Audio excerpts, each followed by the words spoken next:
Welcome to super duo explains. I am Swapnil और ये है scene by scene breakdown WandaVision episode 7 का।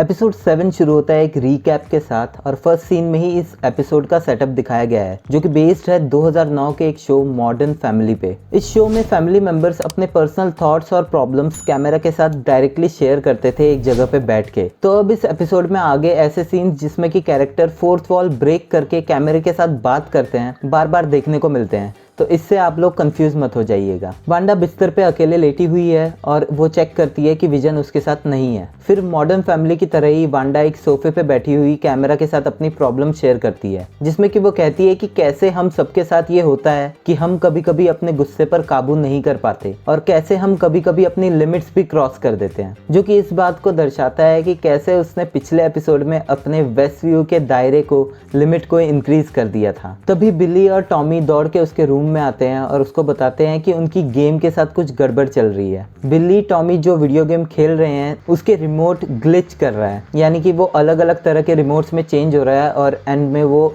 Uno cards में भी बदल जाता है। बिल्ली वांडा को बोलता है कि उसके दिमाग में बहुत सारी अजीब सी आवाजें चल रही है जो कि उसे ठीक नहीं लग रही। वांडा उनको ये बता के वहां से भगा देती है कि वो अपनी आंखों को रेस्ट दे रही है। कट सीन में फिर से वांडा कैमरा से बात करते हुए बोलती है कि जो गलती उसने पिछली रात को की थी उसकी वजह से अब वो खुद को पनिशमेंट दे रही है और वो खुद को घर में बंद करके रखने वाली है। वांडा फाइनली अपनी बेडशीट हटाती है और हमें देखने मिलती है वांडा की हैलोवीन वाली कॉस्ट्यूम जो उसने पिछले एपिसोड में पहनी थी। वांडा फाइनली उठ के नीचे आती है और हमें मॉडर्न फैमिली के सिमिलर रूम का सेटअप देखने को मिलता है। वो फ्रिज से दूध की प्लास्टिक की बोतल निकाल के किचन टेबल पे रखती है और देखते ही देखते वो ग्लिच होते हुए कार्टून बॉक्स और फिर कांच की बोतल में बदल जाती है, जिसे कि वांडा नोटिस करती है और फिर वो इस बात को कैमरा के सामने डिस्कस भी करती है कि उसे नहीं पता कि क्या गड़बड़ हो रही है। शायद आज मंडे है और जैसा हर कोई मंडे को अपने बेस्ट मूड में नहीं होता, वो भी शायद नहीं है। फिर शुरू होता है इस एपिसोड का टाइटल सॉन्ग, जिसमें हमें हर जगह सिर्फ वांडा वांडा लिखा हुआ देखने को मिलता है, जो कि इस एपिसोड की थीम को भी रिप्रेजेंट करता है, जो है कि वांडा का खुद पे फोकस करना, विजन को खुद से दूर रख के।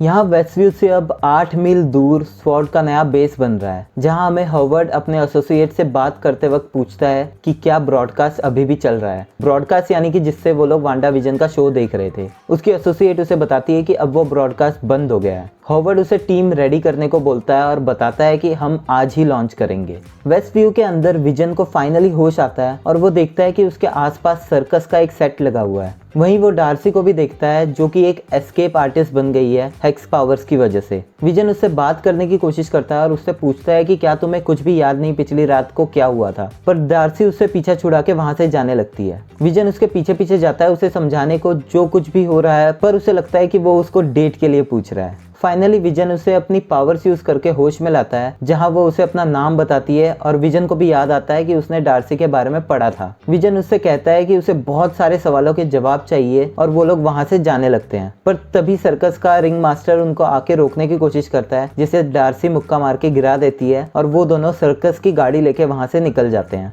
यहाँ वांडा घर पे अपने बच्चों को पूछती है कि क्या उन्होंने अपने डैड को कहीं देखा है, जिसपे दोनों बच्चे बोलते हैं नहीं। बिली वांडा को पूछता है कि क्या हमें डैड को ढूंढने जाना चाहिए, तो वांडा मना कर देती है ये कह के कि अगर उसको यहाँ नहीं रहना तो वो भी उस बारे में कुछ नहीं कर सकती। बिली उसे पिछली रात के बारे में पूछता है ये कह के कि जो बात अंकल पिएत्रो ने डैड को फिर से मरने के बारे में कही थी। वांडा उसकी बात बीच में ही काट देती है ये बोल के कि उस इंसान की किसी भी बात पर भरोसा नहीं करना, वो तुम्हारा अंकल नहीं है। टॉमी पूछता है फिर वो कौन है। वांडा उसको समझाती है कि उसके पास हर सवाल का जवाब नहीं है। वो कहती है कि उसको एहसास होता जा रहा है कि हर चीज मीनिंगलेस है, यानी कि बेमतलब है, तो उन लोगों को जो समझना है समझ लें। कट सीन में वांडा फिर कैमरे से बात करते हुए कहती है कि शायद उसने बच्चों को कुछ ज्यादा ही बोल दिया, पर बच्चों को कुछ फर्क नहीं पड़ना चाहिए। विजन वाइब्रेनियम का बना है और उसके बच्चे भी टफ हैं। फिर वो उनके साथ सोफे पे बैठ जाती है टीवी देखने के लिए। तभी एग्नेस आ जाती है और वो बच्चों को अपने साथ ले जाने की बात करती है, जिससे कि वांडा को थोड़ा टाइम मिले खुद के लिए। दोनों बच्चे नहीं जाना चाहते हैं, पर वांडा उन्हें जबरदस्ती भेज देती है। फिर जैसे वो अकेले बैठ के टीवी देखने लगती है, घर की एक एक चीजें ग्लिच करने लगती हैं। टीवी नए से पुराना, सोफा चेंज होने लगता है, दीवार के पैटर्न्स बदलने लगते हैं। वांडा उन्हें फिर से अपनी मैजिक से ठीक कर देती है और वो कैमरा से बात करते हुए ये कहती है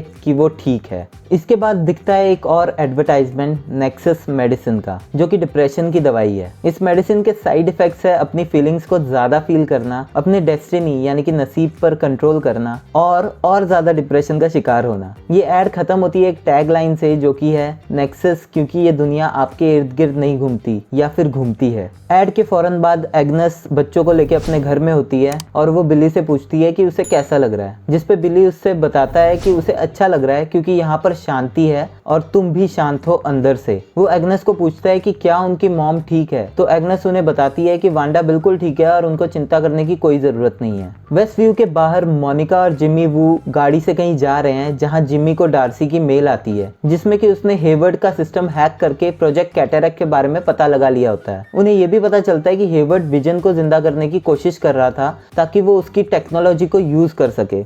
हेवर्ड विजन को वापस पाना चाहता है और जिम्मी बोलता है कि किसी ना किसी को ये इन्फॉर्मेशन वांडा को देनी ही पड़ेगी। तभी वो अपने लोकेशन पे पहुंचते हैं जहाँ की आर्मी के लोग हैं। यहाँ उनसे मिलती है मेजर गुडनर, जो कि मोनिका की पुरानी दोस्त है। वो उसे एक स्पेस रोवर प्रोवाइड करती है जो कि बहुत ही हैविली प्रोटेक्टेड है स्पेस टेक्नोलॉजी की वजह से। मोनिका उस रोवर को चला के हेक्स को पार करने की कोशिश करती है, पर वो हेक्स से टकरा के पलटने लगता है, जिससे पहले ही मोनिका उससे निकल के कूद जाती है। रोवर का जो हिस्सा हेक्स के थोड़ा अंदर घुस पाया होता है, वो हिस्सा वांडा की पावर्स की वजह से चेंज होके नॉर्मल गाड़ी का हिस्सा बन गया होता है। मोनिका जिम्मी के मना करने के बावजूद दौड़ के हेक्स में घुस जाती है। इसी दौरान जब वो हेक्स पार कर रही होती है तो उसे सुनाई देती है बहुत सारी आवाजें और वो बहुत सारी दुख भरी मेमोरीज फील करती है और मोनिका की बॉडी एक्सट्रीम मॉलिक्यूलर चेंजेस से गुजरती है फिर से तीसरी बार। इन सब बुरी थॉट्स से लड़ते हुए मोनिका अपने ब्रेन को कंट्रोल करती है और फाइनली हेक्स के अंदर घुसती है एक सुपर पावर के साथ। मोनिका की आंखें नीली लाइट से ग्लो कर रही होती है और वो जहां देखती है वहां पावर, इलेक्ट्रिसिटी उसे अलग वेवलेंथ में दिखने लगते हैं। वो वेस्टव्यू में वांडा को ढूंढने निकल जाती है। यहाँ डार्सी और विजन अब भी उसी आइसक्रीम ट्रक में चल रहे होते हैं और डार्सी ने विजन को उसके वांडा के हाथों मरने और फिर थैनोस के द्वारा जिंदा कर देने की पूरी कहानी बता दी होती है। उन्हें रास्ते में रेड लाइट मिलती है जिसपे कि डार्सी गाड़ी रोक देती है और बोलती है कि यहाँ शायद कुछ ज्यादा ही रेड सिग्नल लगे हुए हैं। अब विजन फोर्थ वॉल ब्रेक करके कैमरा से बात करता है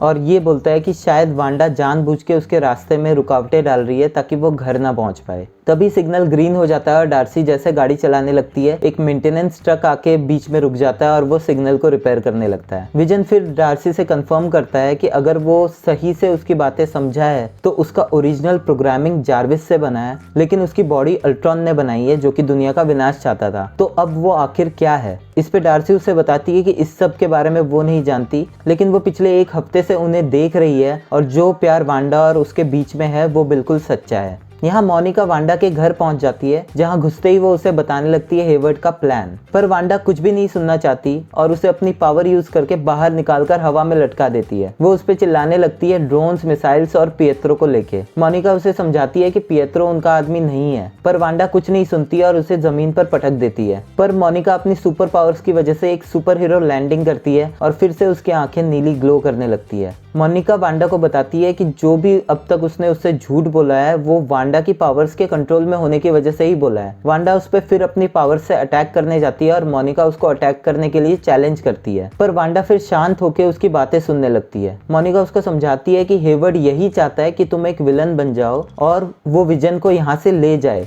और पूरे वेस्टव्यू को पूरी तरह से बर्बाद कर दे। वांडा कहती है कि शायद मैं ऑलरेडी एक विलन हूँ। इस पे मोनिका उसे बोलती है कि वो वांडा से नहीं डरती, वो जो भी खो सकती थी वो खो चुकी है, अब उसके पास खोने के लिए कुछ भी नहीं है और वो इस सच्चाई को बदल नहीं सकती और ना ही बदलना चाहती है। इधर अपने घर की खिड़की से एग्नेस उनको झगड़ते हुए देख लेती है और वहां पहुंच जाती है और मोनिका को रोक के वांडा को वहां से ले जाती है। यहाँ विजन और डार्सी जिस सिग्नल पे फंसे हैं वहाँ मेंटेनेंस वाली गाड़ी सिग्नल ठीक करके निकल जाती है और जैसे ही वो लोग गाड़ी आगे बढ़ाने लगते हैं कुछ स्कूल के बच्चे रोड क्रॉस करने लगते हैं, जिससे कि विजन और डार्सी फिर से रास्ते में फंस जाते हैं। विजन फिर से कैमरा से बात करते हुए दिखता है जिसमें वो बोलता है कि जो भी उसके साथ हुआ था वो उसे कुछ भी याद नहीं है, पर वांडा ने जो सफर किया है वो बिल्कुल फ्रेश है और उसे वांडा के और अपने बच्चों के साथ होना चाहिए इस वक्त। फिर वो डार्सी को वहीं छोड़ के अपनी फेजिंग पावर यूज करके गाड़ी से निकल के उड़ जाता है।